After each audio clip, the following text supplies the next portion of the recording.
Unit 3, Lesson 8, Mr. Bowlby's English class. Hello, students. Once again, we're going to get into our lovely poetry journal here. I would like to remind you that there are only 12 lessons and then a final assessment test in this book. And we are on Lesson 8 today. So that's good. We're going to read a poem called Traveling by Simon Ortiz.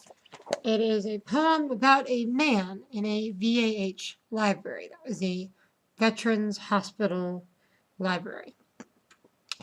A man has been in the VAH library all day long, looking at the maps, the atlas, and the globe, finding places.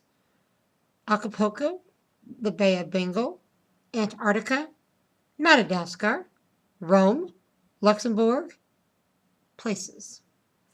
He writes their names on a letter pad, hurries to another source, asks the librarian for a book, but it is out, and he looks hurt.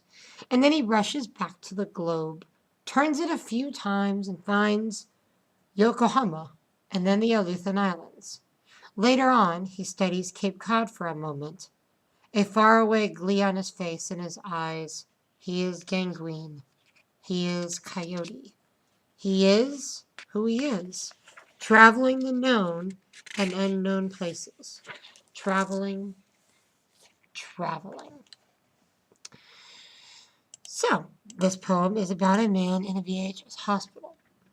Now, we're going to learn today, consider the character described in the poem, make inferences about his motivation, learn poetic devices of illusion.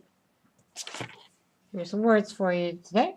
Veteran, who is someone who has fought in our military. They have special hospitals designed for veterans who have fought in our military for our country, for our freedoms. And then there's the word allusion, which, if you go back in your book, every time you have trouble or you have a question about a word, it has the vocabulary in it that you can study.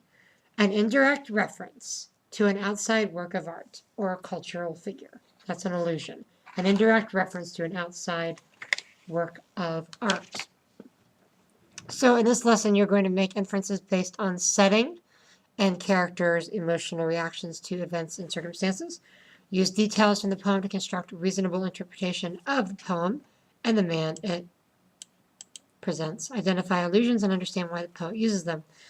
You're also going to compose an original list poem modeled by Ortiz's Traveling that we just read. And you'll also share those poems with partner out loud, so you can kind of get the feel for that. This poem was selected because the man in the Veterans Affairs Hospital Library, learning about new places in the world that he's either been to or he wishes he'd been to one way or another. We will see on the map that we have over there on the wall too, but this map, you can see all the different kinds of places. Oh, the places you will go, right? That's like the Dr. Seuss book that I love to read. I'm going to read that to you guys sometime. But anyway, this is the map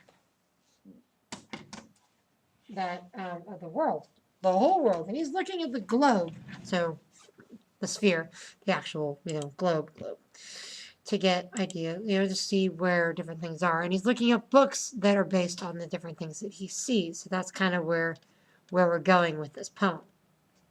So, do you know people that like to write lists? Do you like to write lists for just different kinds of things? Grocery lists, to-do lists, wish lists for the holidays, Christmas lists, wish lists for birthday gifts, chore lists, those kinds of lists. This is a poem about a man who liked to write a list. He had a list of things. He actually there's a group of poems that this comes from called Poems from the Veterans Hospital. This one is called Traveling. So we defined veteran already. It's good to have that one down. And we read the poem. So let's go ahead and look at the questions. Page 90 and 91 are going to cover the questions. 92 and 93 are going to help you write your own poem. And then you're going to write your poem on 94. So questions, and we'll relate back to the poem, because what we're trying to teach us, what we're teaching you here, is how to read a body of text, poem, what have you, comprehend and evaluate, understand from what it's saying, the literal meaning behind it, and being able to cite those pieces of information from the text when you answer questions about it, because you're going to have that when you take tests. You're going to have a big paragraph that you have to read, and you're going to have to kind of, I say regurgitate, that sounds wrong. But yeah, regurgitate is pretty much the best word. I gotta come up with a new word. So, 8.1. Where does this poem take place?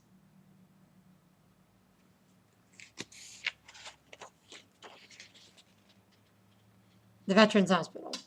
Yes. How long has the man spent in this place? Using the words from the poem. I'm trying to figure out why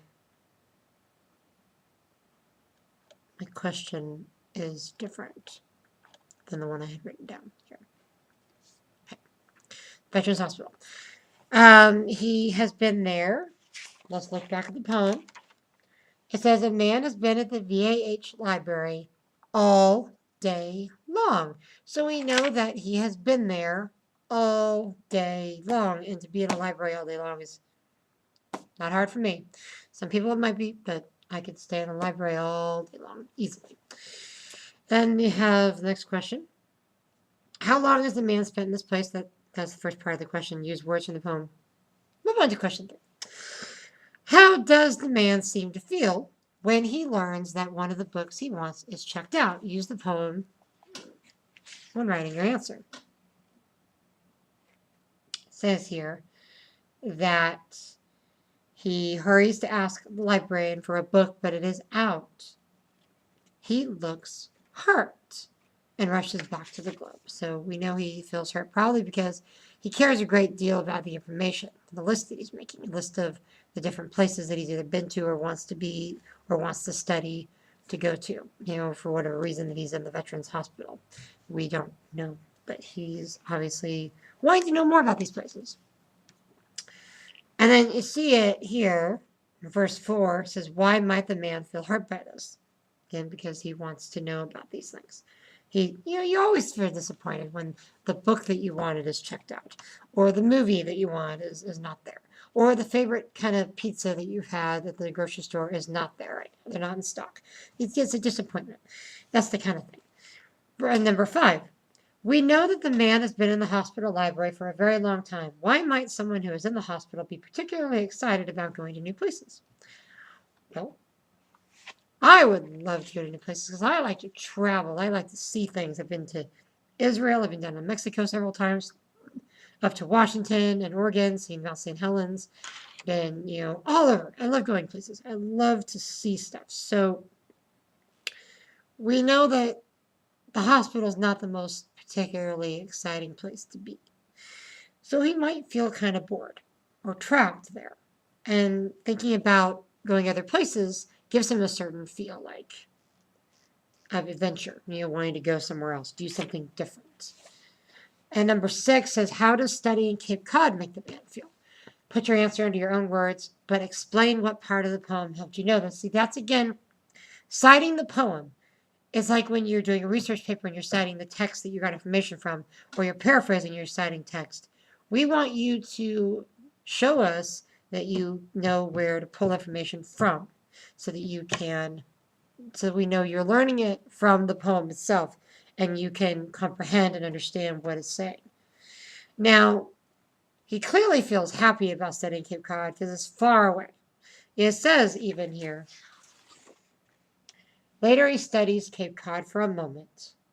This is in the last stanza. A faraway glee on his face.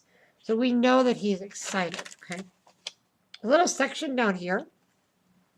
It says, this poem contains allusions to 2 cultural figures, Paul Gangrene and Coyote. Paul Gauguin lived in 1848 to 1903. Was a painter who grew up in Peru, moved to France, then spent the end of his life in Tahiti and other South Sea islands. Coyote is a common character in Native American literature. He's a trickster, a character who can use many different tools to get ahead. He's also a survivor. He deals with the hard situations and keeps going. Kind of like the Looney Tunes Roadrunner and Coyote. Coyote's always up to some kind of trick to catch the Roadrunner and is never able to, but he's always persistent. He always continues to try. That tells us a lot right there. Okay, so you can kind of think about how the man would connect to the Coyote character and why at the end, he's looking at the globe traveling. What kind of travel might he be wanting to do? Okay, now you're writing your own poem. In this activity, you will write your own list poem. Follow the prompts to get started. In your class discussion, you should have picked the kind of list you want to include in your poem. So we'll kind of talk about different kinds of lists. Grocery lists, it can be inventory lists, things you want to pack for a family vacation or a camping trip, things you want to set out for, well, when you're older, dating yet, but when you're going out to hang out with friends, things that you want to remember to take with you. That works. I think you're dating yet? 5th grade? No, I'm not. My daughter's 10. No. Okay, so brainstorm some ideas. We'll brainstorm in class to think about different things that you can write about. Using the lines below, write down at least 7 things you would like to put on your list poem. So, say, for example, I'm going to go camping, which is very rare. It doesn't happen very often. And I want to write down there's 7 things on there. I put stove, flashlight, tent, sleeping bag, pillow, etc., etc., etc. So you go with that. You kind of pick your list, write down the 7 things that are important to you. In writing your answer, number 3, why are the things on the list important to you? In writing your answer, you might think about how you use them or experience them. This is going to help you write the poem. So how you use those things and experience those things. So if it's things that you want to take with you on a trip, why would you want to take them? Your favorite stuffed animal, or why would you want to do this or that? So you give me the reason why you would take those things, why you wrote those on the list. Tell me why. Number 4, how does thinking about the items on this list make you feel? Feeling and emotion and all that stuff inside is so much of what poetry is. That's why, you're doing your poetry file, you're doing your 11 kinds of poems, and you're writing your own. It's because I want you to express what's inside and let it out. That's what poetry is all about. It's about the inner man, inner woman expressing themselves to the world. That's why there's so much poetic language in songs, in music, even in rap, and those kinds of things. You hear those things. And then in class, of course, we'll have you sharing with a partner to go over that. So you're writing your poem. Try to get the details as clear as possible. Remember, revise. And then that section in 8.2. That is it for this lesson 8. We, again, talked about making inferences based on the setting of the character's emotional reactions to events and circumstances, details from the poem to construct reasonable interpretation, and identify an allusion and understand why the poet uses allusion. Alluding to things helps you understand the character more, helps us to relate more. So, see you in lesson 9.